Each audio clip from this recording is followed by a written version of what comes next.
this is Sandra at Spirit of Avalon. So it's been about a week since I did a video last, so I thought I have got a couple of decks still to do. One of them I need to read the guidebook at least a bit before I do the actual video, and the other deck I've not even taken this the plastic off yet. So I thought to put some content up for you guys, I have got a few books that I can show you. They're all second-hand books that I've managed to get from eBay. Now I'll warn you now, in case you're like, oh my god, not this again. They are all on the theme of Glastonbury, so if you're like, right, just stop now with this, I cannot take any more of Sandra and her Glastonbury stuff, then you are welcome to switch off. I totally understand. But I just thought I'd show them anyway in case anyone is interested. So the first one I got is a massive tome, and is the original, like, a Glastonbury romance by John Cowper Powys. Now this was originally printed in 1930 something, so I think it's about 1933. Yes, 1933 was the original publication, and then again in 55 and 75. So this book is from 1975, so to be fair, it's not in bad condition, and I love this front cover. Anyway, it's over 1,000 pages long. You can see it's a big tome. I think it's 1,120 pages, but that doesn't bother me.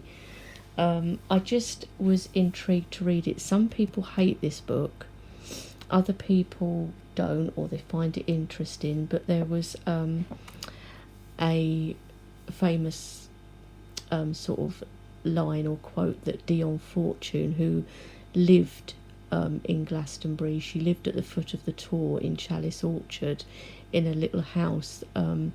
She was given, I think it was an old Nissen hut, you know, the type of things they used to use in the war, and she had it put up basically at the bottom of the Tor, and that's what she lived in. And a lot of you will know of Dion Fortune. She was a magician in this country in the 20s, 30s, and she said, after reading a Glastonbury romance, are we really like that in Glastonbury? I don't think so. You know, so I'm just interested to read it, and I just thought, well, it only cost me a couple of pounds, literally, so I thought it was worth it just to you know, have a read of it. And I've got Dion Fortune's Glastonbury of the Heart book, which I love, and I want to actually get, it's actually on my wish list, I want to get, she wrote 2 fiction novels. The first one is called The Sea Priestess, and the second one is Moon Magic, and I want to try and get those if I can, even though it's fiction, because apparently, although it's fiction, a lot of what she says in it about magic and stuff is true, or based on truth. So it'd be really interesting to see that, to get those. But you know, obviously with Christmas and everything coming up, any money I have really is being spent on, like, presents and things for people. You know, I've got my 2 nieces and my brother and sister-in-laws and mum and everything, so yeah, as well as, you know, a couple of friends that I do buy things for Christmas and birthdays and stuff. So yeah, so that is the first book. I mean, look how huge it is. What does it say on the back? Let's just see, shall we? an epic novel that recreates the eternal legend of the Grail. In this book, Powys explores, to quote his own words, the effect of a particular legend, a special myth, a unique tradition from the remotest past in human history, upon a particular spot on the surface of this planet, together with its crowd of inhabitants of every age and of every type of character. Its heroine is the Grail. Its hero is the life poured into the Grail. Its message is that no one receptacle of life and no one fountain of life poured in the receptacle can contain or explain what the world offers us. So J.D. Beresford here has said, I believe that A Glastonbury Romance is one of the greatest novels in the world, to be classed with Tolstoy's War and Peace. So that's that one. Then I got Walking Around Glastonbury Tour, which is only a thin book, but it's got that lovely rose petally feel to it. But I wanted to get this because there's places like around the tour that I've not explored. There's so many lanes and different little roads and things, and this is just a small book just to get kind of started with, really. I'm sure there's probably other books as well, but I just thought I would get this one that just tells you some places to walk around the tour. So there's bound to be little roads and things like that where I haven't been, and I know there's other places in Glastonbury too where I haven't been to, like the really old oak trees, Gog and Magog and things like that. And this is short walks around Glastonbury Tor, also known as the Isle of Avalon. Easy to follow walks around the area of Glastonbury Tor, taking you onto the Tor itself and also the surrounding lanes, giving you different views of this beautiful place with accompanying photographs to help guide you. Your own short tour in a book. So I thought, right, let's just get this for a couple of pounds again. It will be useful in like having a look around. I mean, I probably will get, if I can, one that's a bit more substantial of places, but the other couple of books I've got might be helpful in that as well. So that was that one. Then again, this book I couldn't believe actually, and I know it's an older book. So this is English Heritage Glastonbury book, and I got this for £2.76. I mean, seriously guys, it's not in bad condition at all. That's the original price label. And yes, most of the pictures and things are in black and white, because I think the book is from 1990 something, I think I remember. Yeah, 1993. But you've got Introduction, Why Glastonbury, Environment and Resources, Prehistoric and Roman Glastonbury, Glastonbury in Written Sources, Myth and Legend, Glastonbury Tour, the Abbey and its Precinct, the Medieval Town and its Environs beyond Glastonbury, Glastonbury in Modern Times and Where to Visit. And there are a few colour pictures in here, like look where they've found like remains of bodies and things like that, and the abbey and stuff. And then you've got like artists' interpretations of places. So, because I'm always interested anyway in history and things like that, so history surrounding like Glastonbury you know, will be really cool. I also have another book that I got a while ago, and it's called The Pagan Temple of Glastonbury Tor, something like that. So I also have that one too. But I mean, seriously, for £2.76 you can't really complain, can you? I mean, it is a good book. So it says on the back, Great Historic Monuments. And yeah, Glastonbury, with the remarkable landmark of the Tor, is a familiar name to many. It is an area of great historical importance and it's rich in archaeological evidence. This book is the first comprehensive survey of Glastonbury from the earliest times to the present day, discussing features of both Glastonbury itself and the area around it, including the late villages, prehistoric tracks, Dark Age settlement on the Tor, the development of the abbey, the growth of the myths about Glastonbury, and Glastonbury as a pilgrimage centre. So I think that will be quite good, and it is an English heritage book. I love the picture, of course, on the front of the Tor. And I think that I've actually walked up there. It's unbelievable, actually, looking at it, thinking, oh my God, how did I actually get up there? But, yeah, so there's that one. And the last one that I got, it didn't tell you a lot about it, but I just got it anyway. So it's Glastonbury, Ancient Avalon, New Jerusalem. Now, I love the artwork on the front. I don't know how Christian it, because obviously they might be talking about some of the Christian side of it as well, which is fine. So we've got here Glastonbury, the Ancient Avalon. This has been written by various different people.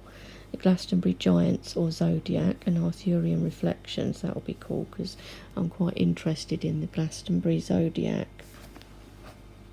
I hope you guys can't even see this. Somerset Legendary Geomancy. Caer City, the Zodiac Temples of South Britain. The Quest for the Holy Grail, Glastonbury Abbey. Gematria in the Hebrew Kabbalah, so that might be a bit more sort of Christian or that, I don't know. Hidden Treasures of Glastonbury, A Mystery Forever, Glastonbury and Arthur, Underground Tunnels of Glastonbury. And then Bend Me a Maze, and Glastonbury, Jerusalem, Paradise on Earth, A Revelation Examined. So, probably most of you will know, I mean, look, we've got maps and things in here. So there's quite a lot of reading, which is good. I love reading anything like this. So I don't know how old this book is. Probably reasonably old, I would think. Look at how cool that is. So cool. I don't know if there's a... Let's see if I can find a date. 1983. So it's from 1977, but republished 1983. So it's quite cool. So we've got different contributors to that. And it's edited by Anthony Roberts. But most of you probably know the hymn Jerusalem, and it's actually the only hymn that I actually know and like. I don't, because as you know, I'm not into like the Christian stuff, and I don't know loads of hymns and things like that. But Jerusalem was the hymn that I chose for my dad's funeral. And the words of it about Jerusalem builded here in England's green and pleasant land is supposed to be Glastonbury or Avalon. That's apparently what the place that it's talking about in that hymn Jerusalem, which I love that. When I found that out, I was like, oh my God, that is so cool. But yeah, and you know, when they were talking about hymns for my dad's funeral, I was thinking, oh God, he wouldn't like this, he wouldn't like that, because, you know, he wasn't really, he didn't like go to church and all of that type of thing. Wasn't into that. But I thought, oh, Jerusalem would be good. That's a nice one. And then when I found out that it's actually meant to be talking about Glastonbury, I was like, oh my God, how cool is that? Anyway, so that's the books that I have received in the last couple of weeks, I would say. And then I thought I would just show you guys some incense that I've been liking, some favourites that I've been burning. So one of them is Midnight. These are all like the Satcha range. I really like Midnight. It smells so good. Love this one. So I picked up a couple of boxes of this, and I had been burning this. I just needed to restock basically with that one. Same with Patchouli Forest. And Satcha do different patchoulis. They do spiced patchouli and just normal patchouli, but Patchouli Forest I love. I think it's got it's quite a strong smell, and I really like it. And the other one that I hadn't had for ages and ages was Black Champa, and I forgot just how good this is. Oh my god, when I lit some and smelt it, I was like, oh yes, I'd forgotten how good you are, Black Champa. So yeah, I really love that. So I've only got, I've got a little bit left in this one and 2 more boxes, so I'm going to have to order a couple more boxes of this, because I can see me using quite a bit of it. But yeah, just as a little thing, this is just what I'm using at the moment. These are the incenses that I'm really liking at the moment. I do have a favourite, like Mother's India one, which I've shown before, which is the Ganesh one. But at the moment I'm using Midnight, Patchouli Forest and Black Champa. So yeah, so anyway guys, that's it for now. I know it might not have been that interesting, but I will be back with a couple more deck walkthroughs in the week, I'm sure. And yeah, I hope everyone's doing really well. It's so busy this time of year, isn't it? It's like absolutely manic. I think the Amazon drivers are going to like get to know me around here, because the amount of things that I've ordered from Amazon as Christmas gifts for people. But it's like the easiest way to do it, isn't it? It does make it quite easy, but I can't do that with everything. But I've done it with as much as I am able to anyway. But yeah, I hope you're all good, and I will talk to you all soon. Bye for now.